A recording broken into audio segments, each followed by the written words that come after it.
प्रवीण भाई तोगड़िया और मोहन भागवत की मुलाकात के क्या है मायने। नमस्कार दोस्तों, आप सभी जानते हैं जिस तरीके से राजनीति के अंदर और समाज के अंदर कभी भी कुछ भी हो सकता है, इसका कोई अंदाजा नहीं लगाया जा सकता। वहीं देखा गया कि विश्व हिंदू परिषद के अंतर्राष्ट्रीय अध्यक्ष रहे प्रवीण भाई तोगड़िया और राष्ट्रीय स्वयंसेवक संघ के प्रमुख मोहन भागवत का दशहरे के दिन नागपुर में आमना सामना हुआ और अगले ही दिन मुलाकात भी हुई। प्रवीण भाई तोगड़िया का दावा है कि दोनों मिलकर हिंदू समाज को एकजुट करना चाहते हैं, बस बात इतनी सी ही है और कुछ भी नहीं।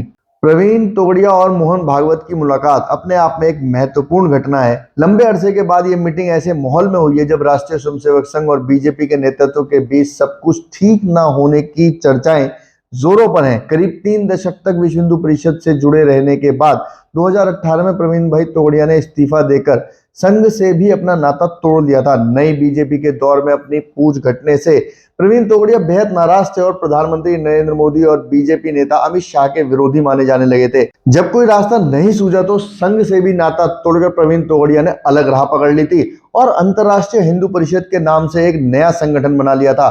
बीच बीच में प्रवीण तोगड़िया को लेकर तरह तरह की चर्चाएं और विवाद भी हुए, लेकिन उनको सबसे ज्यादा तकलीफ तब हुई जब जनवरी 2024 में राम मंदिर उद्घाटन के लिए उनको नहीं बुलाया गया।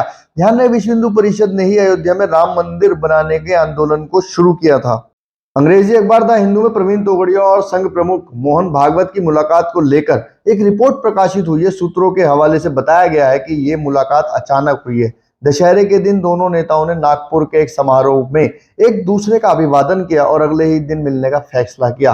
विजयदशमी के दिन संघ प्रमुख ने हिंदू समाज से एकजुट होने का आह्वान किया था और उसके 24 घंटे बाद ही प्रवीण तोगड़िया और मोहन भागवत की मुलाकात भी हो गई। पहले चाहे जिस तरफ से हुई हो, ये मुलाकात ऐसे वक्त में हुई है जब संघ की तरफ से बीजेपी पर लगाम कसने की चर्चाएं चल रही हैं। मुलाकात के बाद प्रवीण तोगड़िया का कहना है कि राम मंदिर निर्माण दशकों से बीजेपी के चुनावी वादे का हिस्सा रहा है, लेकिन पार्टी इसका चुनावी फायदा नहीं उठा सकी और 2014 में केंद्र की सत्ता में आने के बाद से सबसे कम सीटों पर सिमट गई। प्रवीण तोगड़िया असल में लोकसभा चुनाव में उत्तर प्रदेश में बीजेपी की हार की तरफ इशारा कर रहे थे और यूपी की हार और हरियाणा में जीत को भी संघ के असहयोग और संयोग से जोड़कर देखा जा रहा है। वैसे तात्कालिक चुनावी महाराष्ट्र और झारखंड विधानसभा के चुनाव भी हैं। द हिंदू से बातचीत में तोगड़िया कहते हैं कि राम मंदिर आंदोलन के माध्यम से पूरे देश में सभी हिंदू जातियों को एक करने का मकसद हासिल कर लिया है, लेकिन आंदोलन की पूर्णाहुति के बाद ऐसा महसूस होने लगा है कि जैसे सारा किया धरा बेकार होने वाला है और अब इसे हाल में रोकना है। मैं स्वयं और संघ प्रमुख दोनों एक जैसा महसूस कर रहे हैं। ये पूछे जाने पर संघ और उनका संगठन एएचपी हिंदुओं को एकजुट करने के लिए क्या करेंगे, तोगड़िया बताते हैं कि दोनों मिलकर हिंदुओं के लिए काम कर रहे हैं और सभी छोटे बड़े संगठनों के साथ आने की अपील करेंगे। सवालिया अंदाज में प्रवीण तोगड़िया कह रहे हैं कि जो समाज स्वास्थ्य, शिक्षा और महिलाओं की सुरक्षा जैसी बुनियादी सुविधाओं से जूझ रहा हो, वो भला धर्म की लड़ाई कैसे लड़ेगा। इसलिए पहले जरूरी चीजों पर फोकस करना होगा। वो आगे बताते हैं कि मेरे साथ देश के 10,000 एक्सपर्ट डॉक्टर जुड़े हैं जो हिंदुओं को स्वास्थ्य सुविधाएं मुहैया कराएंगे। शिक्षकों के भी कुछ संगठन है जो हिंदुओं के बच्चों को मुफ्त पढ़ाएंगे।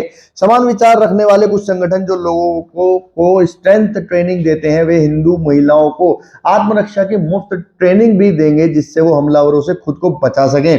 एक बार बिहार में प्रवीण तोगड़िया ने हिंदुओं के खतरे की होने की बात कही थी। उनका कहना है कि संघ प्रमुख से बातचीत में भी चर्चा के बिंदु वे ही रहे हैं। मैंने भागवत से कहा कि जब शिया और सुन्नी इस्लाम की रक्षा के लिए एक साथ आ सकते हैं तो हम छोटे और बड़े संगठन जो एक जैसा ही काम कर रहे हैं हिंदुत्व को बचाने के लिए साथ क्यों नहीं आ सकते। देश से बाहर भी, भले ही वो पाकिस्तान हो, बांग्लादेश हो, अमेरिका हो या फिर ब्रिटेन या कनाडा, हिंदुओं की सुरक्षा संघ के लिए चिंता का विषय बन रही है और दोनों नेताओं में इस बात पर सहमति बनी है कि विदेशों में रह रहे हिंदुओं के अधिकारों की सुरक्षा के लिए कुछ करना जरूरी हो गया है। यहाँ तक कि रिपोर्ट बताती है कि भारत में भी हिंदुओं की सुरक्षा संतोषजनक नहीं है। उदाहरण के लिए मणिपुर में, कश्मीर में भी, दोनों जगह देखा जा रहा है कि जिस तरीके से हिंदुओं के ऊपर अत्याचार हो रहा है। जम्मू कश्मीर में भी अभी अभी जनता की चुनी हुई सरकार बनी है और केंद्र शासित प्रदेश मुख्यमंत्री उमर अब्दुल्ला ने देश के संविधान की शपथ ली है। प्रवीण तोगड़िया का सवाल है कि धारा 370 हटाए जाने के 5 साल बाद भी कश्मीरी पंडितों को वहां नहीं बसाया जा सका है। संघ प्रमुख से मुलाकात से पहले प्रवीण तोगड़िया कहते रहे कि आज भी सुरक्षा के तमाम दावों के बीच भी कश्मीर में कश्मीरी पंडितों की घर वापसी नहीं हो रही है। मणिपुर में बड़ी संख्या में हिंदू अब भी शरणार्थी शिविरों में रहने को मजबूर हैं। देश की बेटी नुपुर शर्मा अब भी अपने घर से बाहर नहीं निकल रही हैं। मणिपुर का मुद्दा केंद्र की बीजेपी की कमजोर कड़ी के रूप में महसूस किया गया है। मणिपुर में फिलहाल बीजेपी की ही सरकार है। मणिपुर पर प्रधानमंत्री की चुप्पी को लेकर कांग्रेस नेता राहुल गांधी हमलावर रहे हैं और राम मंदिर का उद्घाटन से ठीक पहले राहुल गांधी ने मणिपुर से ही अपनी न्याय यात्रा की शुरुआत की थी। लोकसभा चुनाव में बीजेपी की फजीयत के बाद संघ प्रमुख मोहन भागवत ने मणिपुर के हालात पर चिंता जताई थी, जिसमें निशाने पर प्रधानमंत्री मोदी को ही माना गया था। प्रवीण भाई तोगड़िया भी वैसे ही बातें कर रहे हैं।